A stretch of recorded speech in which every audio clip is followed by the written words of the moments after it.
Name brand, wish. Name brand, wish. We're taking a look at some fun stuff today. How you guys doing? Joe here. And in today's video, we're taking a look at something that I own and something that my buddy dropped off for me to play with. Stonehaven, if you come to the Discord or to the chat when we do live streams, Mondays, Wednesdays, Fridays, starting at 7 p.m. Eastern, is one of my staunchest subscribers, supporters, followers, and now friends, because he let me borrow his guns. That takes a lot of trust. Also, he's one of the principals behind me getting a rainbow Glock tattoo. Now, it is not a Pride Glock tattoo. This is just a rainbow coloring. And, yeah. Don't bet your subscribers that they won't pay for things, because then you wind up with a rainbow Glock tattoo when you're known for not liking Glocks. Moving on. In this bag, we have an FN product. You can tell by the giant FN logo, which looks a little bit like a New York Yankee logo. And inside is a current generation FN 5.7 by 28, or FN 5.7. Pretty cool.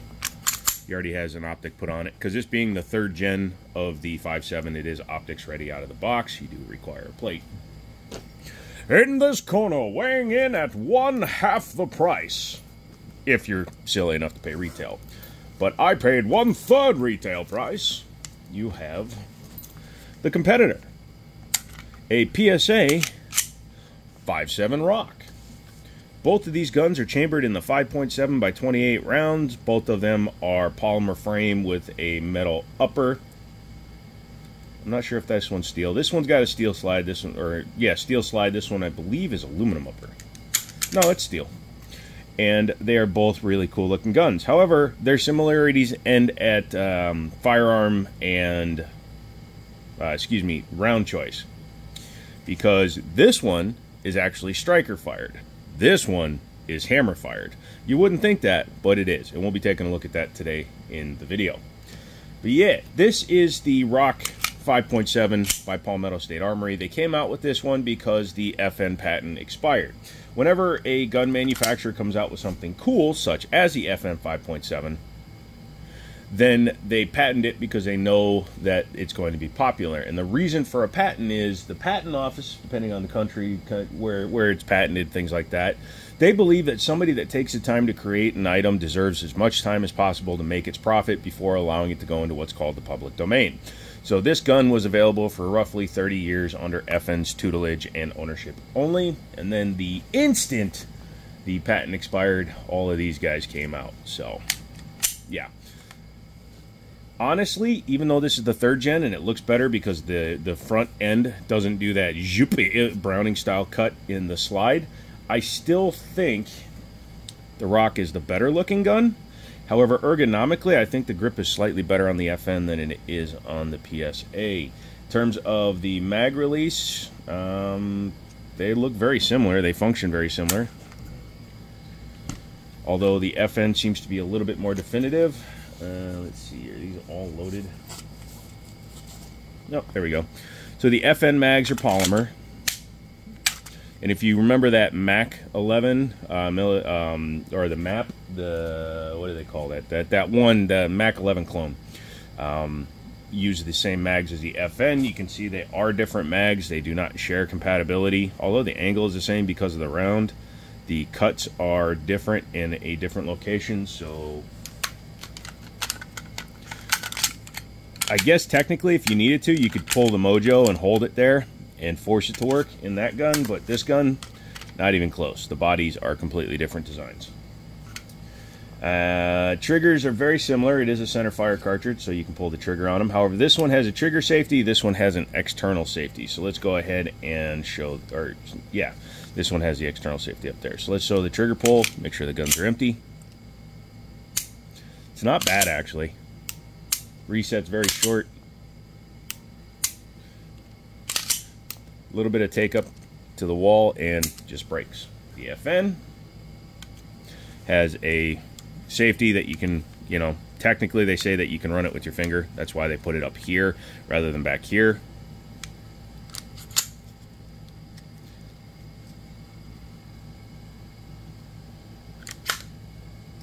There's your slide lock, slide release. So the design on this still uses the older style controls, but it's very functional. So they say that that's better for you because you can present the gun, drop it without breaking your grip, and put it on fire. It almost feels like the spring is in the wrong area, because... But yeah, you got take up and... Oh, it's got a magazine disconnect. Pardon me. Yeah, it's only 1995 still. So take up and break. It's actually spongier on this gun. Reset is a little bit further out. But remember, this is hammer fired, this is striker fired. So the fact that this actually feels worse than that is impressive towards Palmetto. But a very consistent trigger. Interesting. The design on the slide, it's got some extra cocking serrations. This is much heavier sprung than this. But this is slightly smoother. I like the sights on this one. It's got fully adjustable rear in the back. That's an LPA style like on a 1911, which I enjoy. Has threaded or a suppressor height front sight, which is interesting because it doesn't have a threaded barrel on it, although it does have an adapter so you can add it. The Palmetto comes with the threaded barrel already installed, and again, this one was $368 or $369. Came with the slide cuts and a fluted unicorn style barrel. Hey, look, just saying, similar. Yay! Optics plate on the back is direct mount for the RMR SC, and I'll have to throw one on there at some point. But yeah, so that's directly cut for it. But yeah, very nice there. Has some texturing that's not overly stippled. The FN has much more aggressive. This is Smith & Wesson style. This is HK style. They both have undercuts below the trigger with a single finger hump. I like that this grip comes all the way down further. The FN has a design so that you can grab the mag and strip it that way. The PSA has them on the side, so whichever one you like better is up to you. Let's pop tops off so you can see the difference.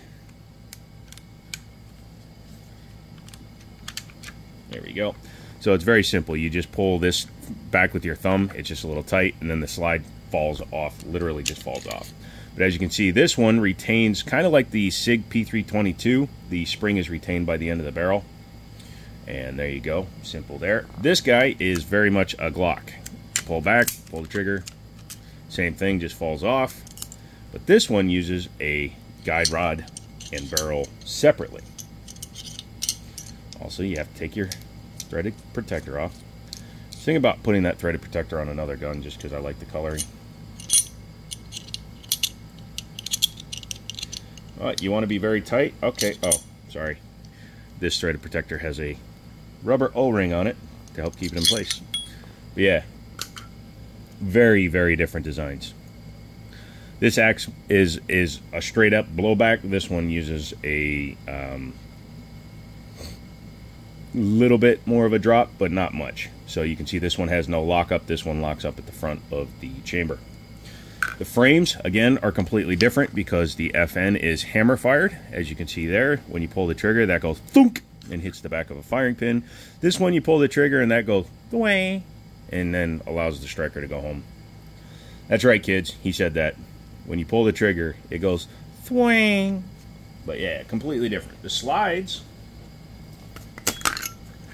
they actually weigh about the same. But again, being that this one's hammer fired, you can see in there, you can see all the components that make up the inside of that. Whereas this one, you can see there's your striker channel, all that stuff. They both have a drop safety. This one is much smaller than this one, but still easily to see.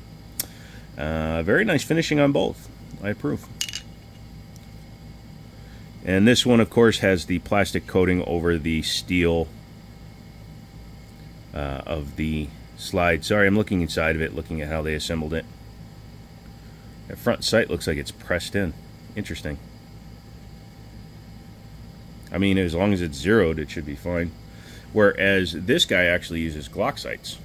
So if you want to swap those out for night sights or something, you can easily do that. Yeah, nice. Let's reassemble them. Which one goes where? I'm just kidding. So the FN, put it back in. Got to use a little bit of force because the spring is the only thing keeping it together. And you're going to come back And you'll see there's a natural point, because you can't reinstall everything until you get it down there. So you'll see that when you get it into the right spot, you just lower it, and you can pull it back. Although, stupid magazine disconnect. There we go. This one, you just, like any other current modern day striker fire gun, basically. You put your O-ring on the front of the threads. And you take your old threaded barrel, protector. We only use enunciation around here. Put that back together. Yep. Take this little thingamabobber goes right there. We only use exact terms here on the Jiminy Show. You do that, compress the whole thing down. There you go. You'll see it'll be retained by the front part of the lockup. Take this. Again, you just got to find the right spot. Just pardon me. There we go. And you're good to go. So, question becomes, which way are you going to go? If you're a purist, I already know you're going to be like, I'm going to go with the FN. It's the original. It's the OG. It's the one everybody wants. And I'm going to say to you, hey, cool. That's fine.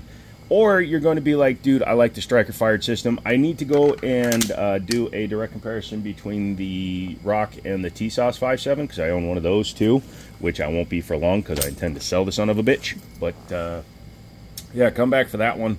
If you have any comments, questions, things like that, come back for more videos. He let me borrow a couple of other guns that are really cool. I'm not going to throw the Kimber. But yeah, so we got some stuff we're going to take a look at here on the channel moving forward. So like it, subscribe, comment. Tell your friends, tell your enemies' friends, your friends' enemies. Come back for the next video, and as always, I'll talk to you later. Thumbs up.